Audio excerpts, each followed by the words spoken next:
Welcome back. It is a thirsty Thursday indeed right here on Liquid Lunch on Newsmax TV. We're coming to you live as we do every day from the Question Tequila Studios. Today we're in downtown Manhattan. Yes, we're on Broadway.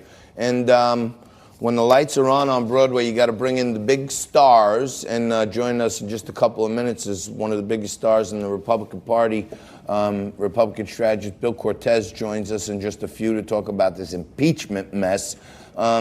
But going back to the Democrats and the whole crap that's going on, Joe Biden's limping around, his eyeballs are bleeding, his dentures are flying out, and now he's coming under intense scrutiny, I think, from the deep state, who's trying to bump him out of the picture by revealing that his son was getting paid $50,000 a month to work for a company in Ukraine, and they were under investigation. And when Joe Biden got into town, he told him, stop investigating my son's company or I'm going to take $1 billion away from you.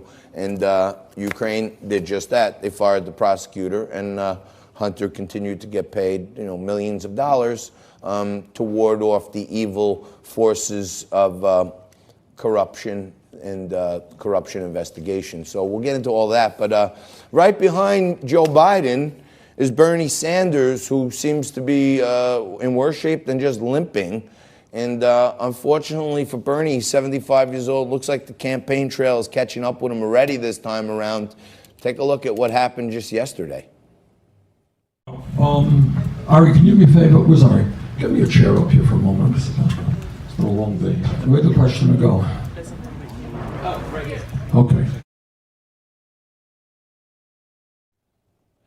You might remember when Hillary was running and she started collapsing when she was walking into the SUV and she couldn't keep her energy up to keep up with Donald Trump. Now you have Joe Biden, who forgot what state he was in at one point. Another time he was on CNN and his eyeball started bleeding.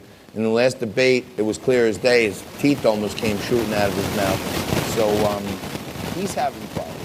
And then right behind him is another septuagenarian, Bernie Sanders. And if you saw that clip, I mean, God bless Bernie. I hope everything's all right with him, but he can't even stay on his feet anymore. He said he had chest pains and he had to sit down for the town hall.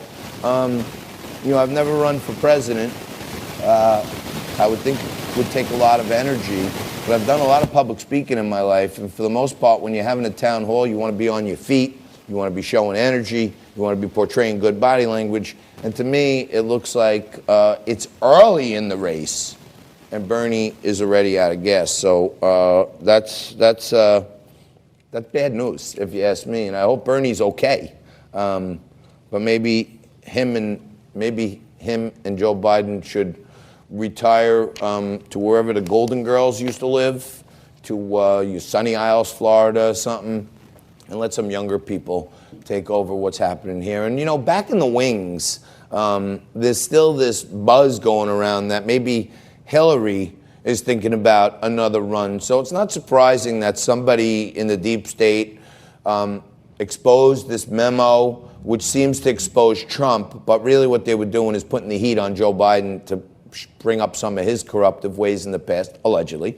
I think they're bumping Joe out of the way. Who knows? Maybe they put something in Bernie's drink to take some energy, some of the hot air out of his balloon. But they're opening the field right now with the two old geezers out of the way. It looks like Elizabeth Warren is stepping up and picking up some of that extra fat as they're culling the herd. But don't be surprised if Hillary is back, because now she's on this speaking tour and she's with her daughter and they're talking about gutsy women, her new book. She's getting a deal with Netflix like Barack Obama. So seems like she's coming out, and to me it's like a Halloween movie. It's like Jason. She's never actually gone. She just keeps reemerging. All she's missing is the hockey mask. But also on the Ukraine issue, which we've been talking a heck of a lot about, and the stuff you don't hear about on most of the mainstream media, is that all they do is make fun of Rudy Giuliani for being outrageous and making claims and all this other stuff.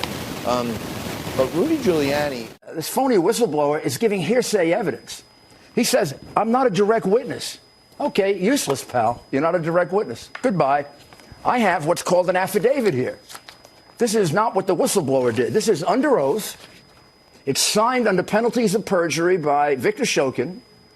Victor Shokin has told me he's more than willing to come to America and testify before Congress and point the finger at Joe Biden and his son and basically support what the president said today. To me, what many people, you may not realize this, but not only was he the mayor of America, not only did he stand up on 9/11 and guide New York City through one of the greatest crises in American history, prior to that, he was one of the top prosecutors in the country. He was a federal prosecutor, and he went after all kinds of crime and corruption. At one point, he went after the mob, and I thought he took it too far, quite frankly. Throwing mobsters in jail is fine, but he busted up the whole private sanitation business, which many of those companies were, private people who've been in business for a long time. But when Rudy puts his mind to something, I can tell you this, whether he wins or loses, there's going to be some scorched earth behind it. And what he's saying to us is he's got hard evidence that Joe Biden and his son Hunter were